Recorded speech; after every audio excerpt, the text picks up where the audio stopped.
万姑娘，钦差大人随后就到，你可要小心伺候啊。放心吧，裘老板。如今小女子已经没有了依靠，也想着能讨钦差大人欢心，谋个出路。万姑娘色艺双绝，我相信钦差大人一定会对你动心的。你先准备一下吧。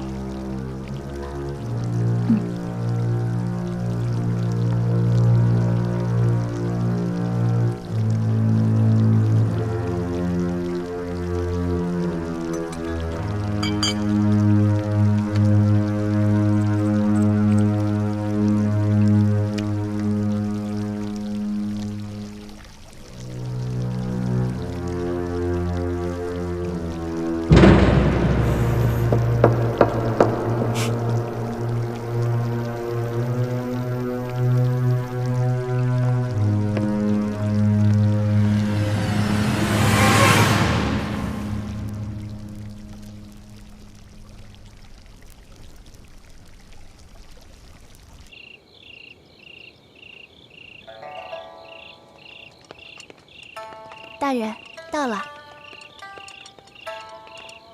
龙大人，这就是逍遥阁了。这逍遥阁建的还真是别致，这琵琶弹得更是动人。本官还从没听过这么美妙的曲子。这逍遥阁内的布置啊，更是别致。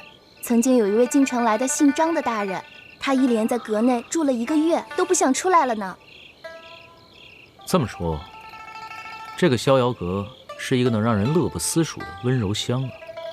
我家大人为龙大人准备的礼物就在阁中，还请龙大人独自一人进屋领取。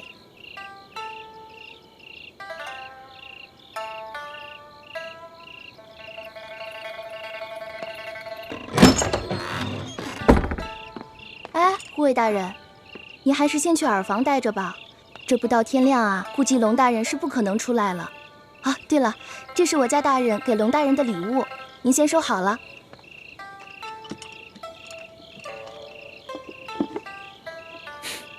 护卫大人，这边请。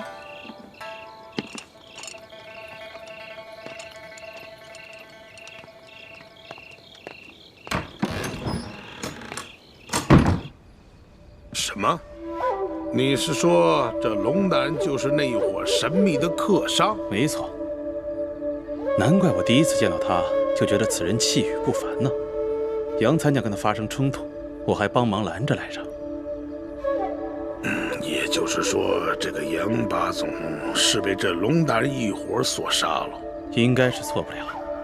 其他人没这么大本事，更没这么大胆子。淮阳村那10余个不肯搬迁的刁民，也是被他们藏起来了。老爷，我看这个龙大人不怀好意呀。如果说我们连这美人计都失效的话，那看来我们只有是铤而走险了。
此曲只应天上有，人间难得几回闻呢。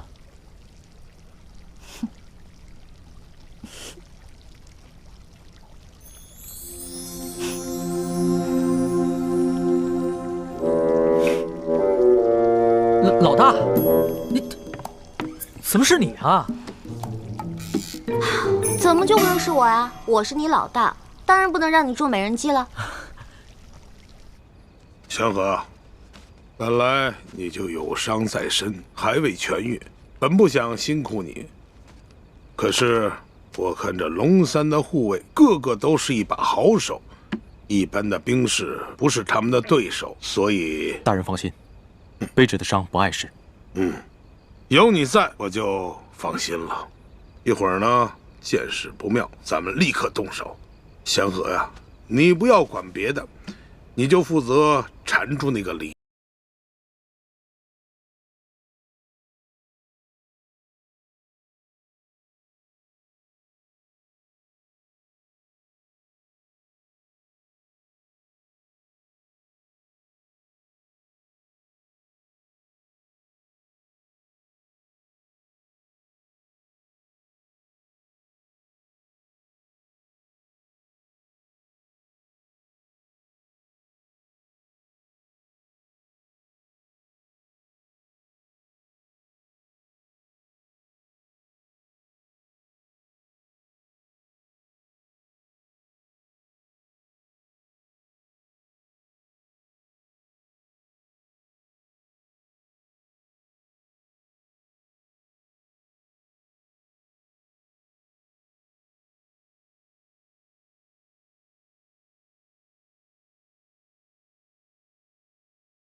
老大，你什么时候会弹琵琶了？我一直都会啊，我不光会弹琵琶，我还会弹琴呢。我知道你什么都会，可是你不说你什么都学而不精吗？你这琵琶弹的可比宫里的乐伎要好多了。我那是谦虚啊。那就给我弹一曲呗。再弹一曲啊？好啊。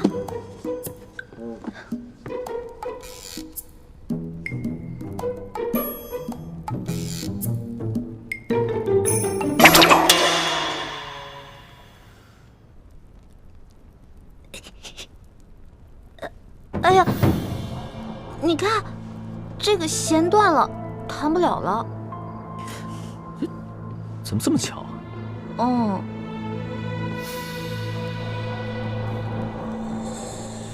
老大，那刘德昭给我准备的美人呢？别找了，被我迷晕了，藏起来了。藏哪儿去了？哎，刘德昭准备的一定是一个倾国倾城的大美女，你让我瞅瞅呗。不行不行，我不能让你见到她。为什么呀？老大，你是不是吃醋了？我怎么可能会吃醋呢？我知道，你平时就是个色狼，但这个时候你千万不能乱了分寸。你要是被色了，那你一世英名就被毁了。我怎么平时就是个色狼啊？我要真是色狼的话，早就把你给吃了。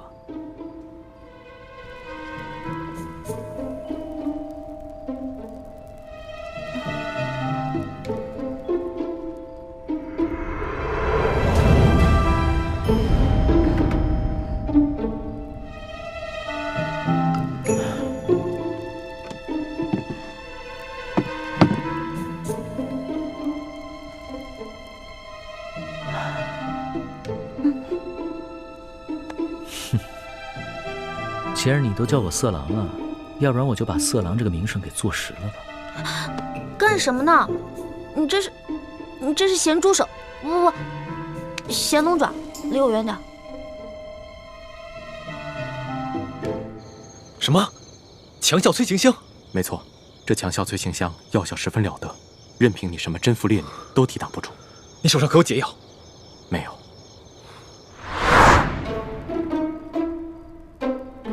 你干嘛这么色眯眯的看着我呀？我可警告你啊，从现在开始，我们两个就只是聊聊天、吹吹牛，一直到早上，你就一脸满足的出去，然后我这边呢，再悄悄把美人弄醒，一切都万事大吉了，知道吗？一脸满足的出去，这聊聊天、吹吹牛，还怎么一脸满足啊？这我可演不出来。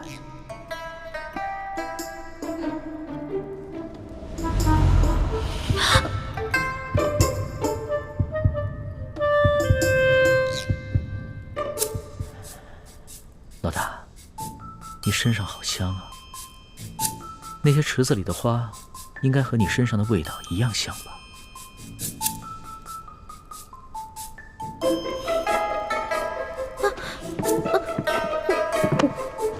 你干什么呀？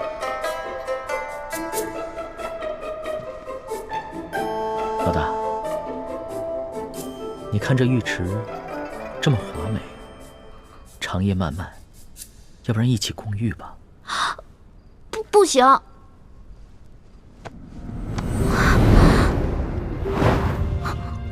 为什么不行？你是我老大，我是你小弟，我们都可以同生共死，同甘共苦，一起共个浴又怎么了？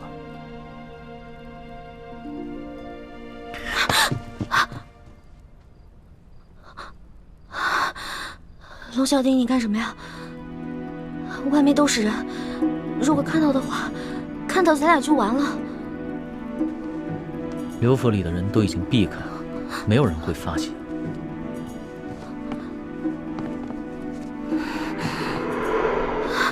不行，不行，外面全都埋伏着兵甲，要是被发现的话，我们俩小命可就都玩完了。牡丹花下死，做鬼也风流。龙小弟，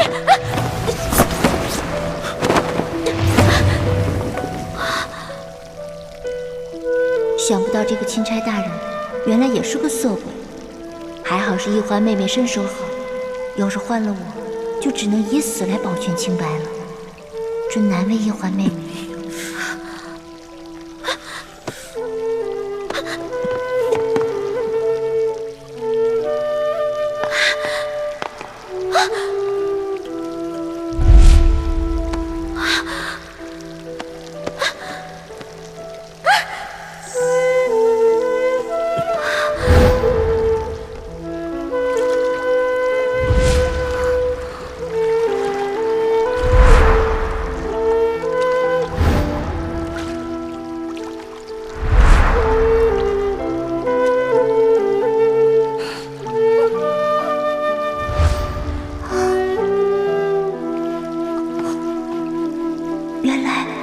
原来一环妹妹和这个钦差大人早有私情。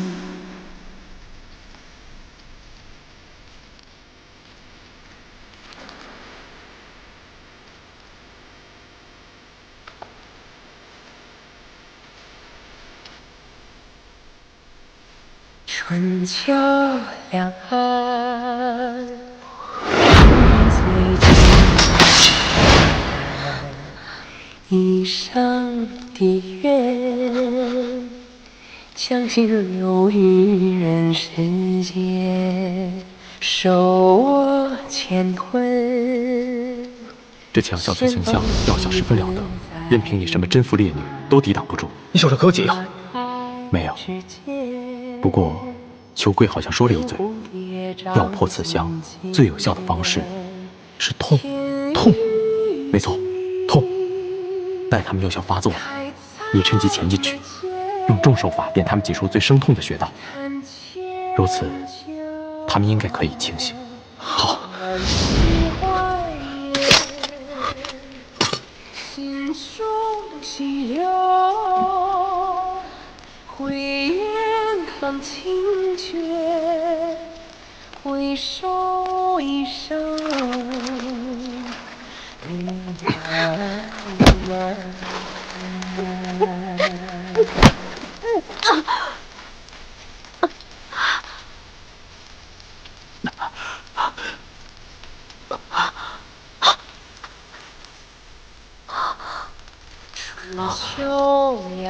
主子，易欢是许配过人家的，不可能跟着主子过一辈子。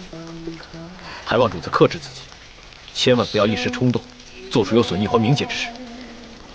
将心留于人世间，手握乾坤。卑职听到阁中不断传来调笑之声，还有追逐嬉戏声，后来还有落入浴池的溪水声，还有女子呼痛的娇呼之声。看来龙大人兴致很高。开在眉间，弹千秋。其实我刚才也不知道怎么了。你别再说话了，我们觉得刚才什么都没有发生过。刘德昭在这香炉里放了催情香，你们刚才都中招了。催情香？难怪我刚才只觉得意识模糊，怎么也控制不住自己。我一时之间寻不到解药，只能用重手法点了你们几处痛穴，刺激你们清醒过来。还请主子恕罪。这次多亏了你及时赶到，不然易欢将来只怕会恨我一辈子。阿妹，你刚才也中了催情香，才会乱了神智，我不怪你。但是你要记住，你可是有夫之妇，千万不要做出玷污我们李家门楣之事，否则我永远不会原谅你的。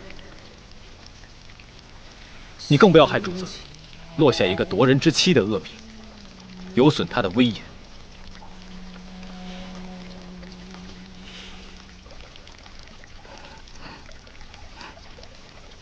不过，刘德昭安排了人在外面探听阁中的动静。刚才你们那一番闹腾，反倒会让他们放心。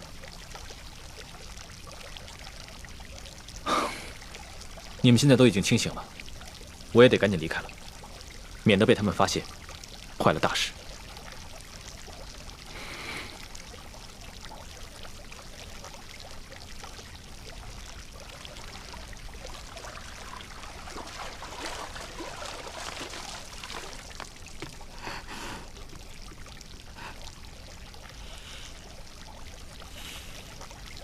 原来易欢妹妹和我一样，早已许配了人家，心中喜欢的却是另外一个人。我们倒是同病相怜了。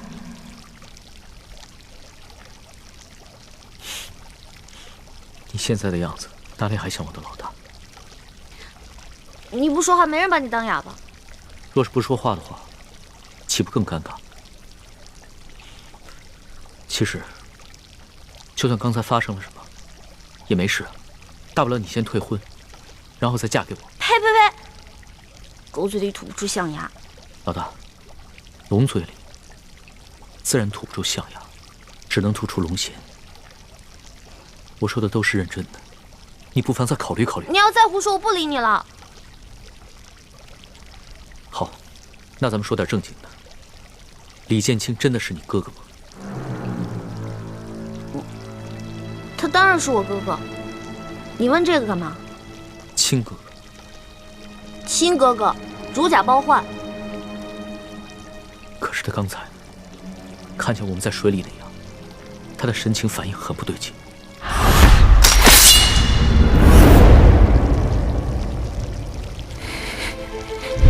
当时他很是气急败坏，似乎还曾想对我出手，连剑都拔出来。他是因为他以为这屋里还有刘德昭的人，他把他剑是为了保护我们。可是他眼神中有一种恶狠狠的东西在看着我，像针尖一样锐利。虽只是一闪而过，可我的心却不寒而栗。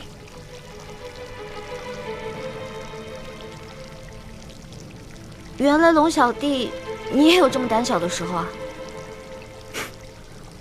可能吧。如果不是你说他是你的亲哥哥，我还以为他是你的未婚夫。你看你，越说越离谱了。